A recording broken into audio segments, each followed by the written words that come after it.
যে বার্তা স্বামী বিবেকানন্দের থেকে আর ভালোভাবে কে দিতে পেরেছেন পৃথিবীতে।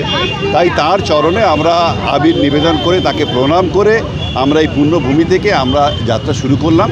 আমরা কিছু স্থানীয় মানুষের সঙ্গে আমরা একটু সৌহার্দ্য বিনিময় করব, আমরা একটু আবিরের টিপ পড়াবো, পড়িয়ে আমরা আজকের কার্যক্রম শেষ করব। এবং আপনারা দেখতে পাচ্ছেন এখানে যারা ভক্তিগীতি করেন, কীর্তন করেন, তারাও আজকে আমাদের সঙ্গে পথে আছেন এবং সকল দলীয় আমার কর্মী ভাই বোনেরা সবাই মিলে আমরা একসাথে আজকে সেলিব্রেট করছি বসন্ত। এবং যেহেতু উচ্চ মাধ্যমিক পরীক্ষা, সেহেতু আমরা 10টার পর এটা রেখেছি কর্মসূচিটা, যাতে সবাই পরীক্ষা হলে ঢুকে যায়, কারোর কোনো অসুবিধা না হয়।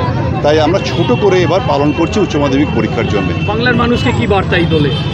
বার্তা একটাই, যে সম্প্রীতির বার্তা, যেটা মাননীয় মুখ্যমন্ত্রী বারবার বলেন যে সকল ধর্ম, বর্ণ এবং ভাষার সব মানুষ সবাই মিলে একসঙ্গে থাকো। যেভাবে বাংলার যেটা ঐতিহ্য, চিরকাল আমরা একসাথে থেকেছি, সেই ঐতিহ্যকে রক্ষা করো, সেই ঐতিহ্যকে ভাঙতে দিও না।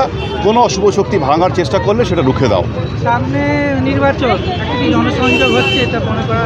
হ্যাঁ, আমরা তো তৃণমূল কংগ্রেস কর্মীরা বা আমরা প্রার্থী বা যারা জনপ্রতিনিধি, আমরা 365 দিন মানুষের সাথে জনসংযোগ করি। এটা নতুন আমাদের কিছু নয়, তবে আমরা সুখে দুঃখে সবসময় আমরা আছি। আমরা যেমন মানুষের প্রয়োজনও পাশে দাঁড়াই, আমরা মানুষের উৎসবেও মানুষকে নিয়ে আমরা আনন্দ করি। তো সুতরাং এটা নতুন কিছু নয়, এটা অবশ্যই এটাও একটা জনসংযোগের সুযোগ করে দিচ্ছে, কারণ মানুষ খুব খুশি, এগিয়ে আসছেন সাধারণ মানুষ স্বতঃস্ফূর্তভাবে। এটা অত্যন্ত আনন্দকর আমাদের। চলতি মানুষকে সঙ্গে বসন্ত উৎসব পালন একটা অন্য আবেগ।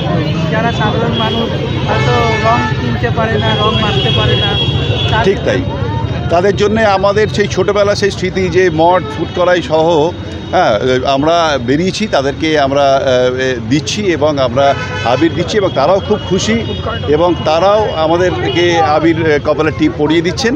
এবং এটাই তো বসন্তের, এটাই তো বার্তা। তো সুতরাং মানুষ একসাথে থাকুক, আনন্দে থাকুক, এই জাতপাত নিয়ে, ভাষা নিয়ে বিদ্বেষ, ধর্ম নিয়ে বিদ্বেষটা দূর করুক।